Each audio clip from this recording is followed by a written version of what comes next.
I will say that the story of the Tower of David Citadel is the story of Jerusalem. Every king, every Caesar, every commander of ancient army seek to possess this piece of land. And we should ask ourselves, why? Why everyone who was here in Jerusalem wanted to hold the area of the citadel? Now, in order to understand, we need to realize the topography of this area. If I will erase all the buildings, all the walls, and all the fortifications, and all the tower, and leave you just with the topography, you will see something very interesting. This is one of the shallow hills of Jerusalem, and near it was a deep valley, okay, entering to the area of the old city. Now, this is in a way the weakest point of the city.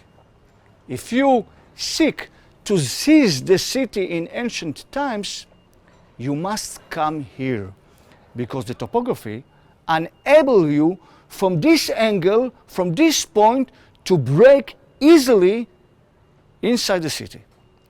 Because of that, everyone seeks to fortify and protect this corner of the city. It's all started, as we can see it from the archaeology, from the first temple period. From the 8th century, we are discovering here massive fortifications. It continued in the Hasmonean period, meaning the 2nd century BC. The Hasmonean kings built here enormous, strong towers and fortifications. Then came King Herod in the second half of the 1st century BC.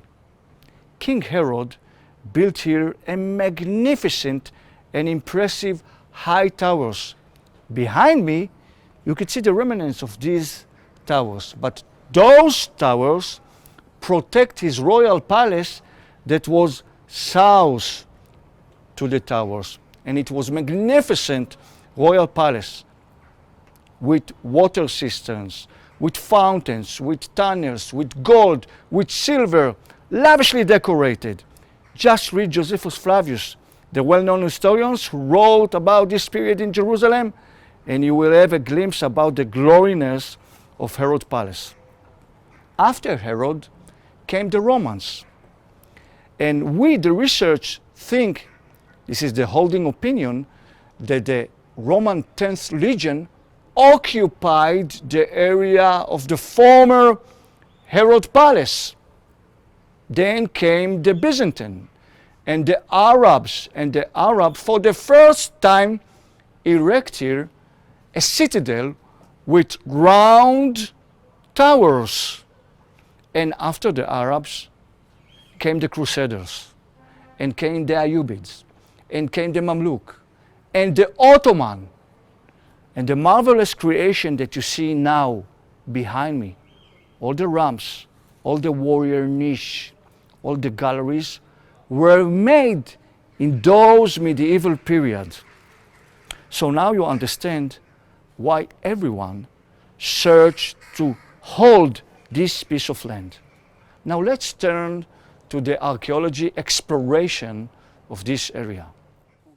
Actually, you are looking at a large-scale excavation that we are conducting right now after the decision to renovate the Tower of David Museum. And this is a rare opportunity, us, the archaeologists, to come and explore, I will say, even a symbol in Jerusalem. Where we are exactly?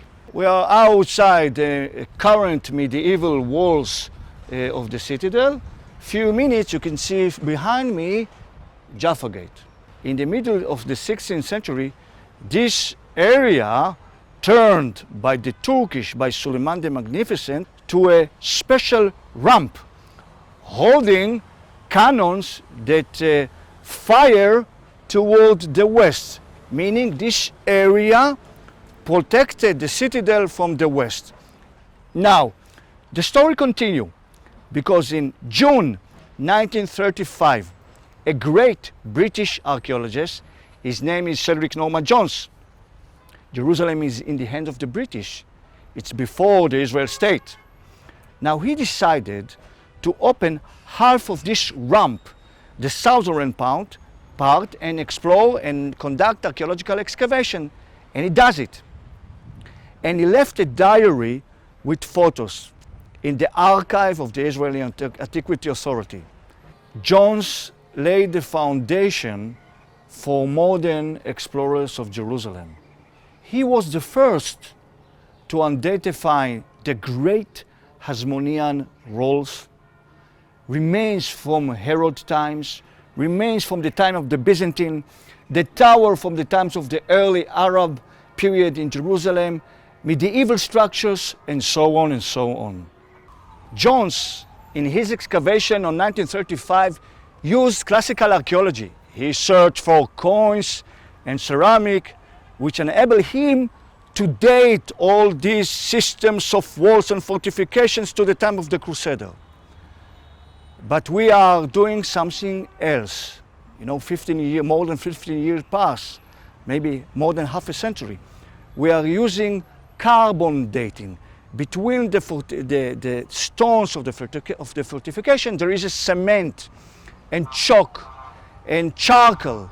We collect it very meticulously and systematically, and we analyze it together with the well-known Weizmann institution in Rehovot. Doing so, we could date the stone, the mortar, and we could scrutinize even more precisely the dates of Jones. So in a way, you have here all the system of how archaeologists in Jerusalem think and operate, and how are using my predecessor materials.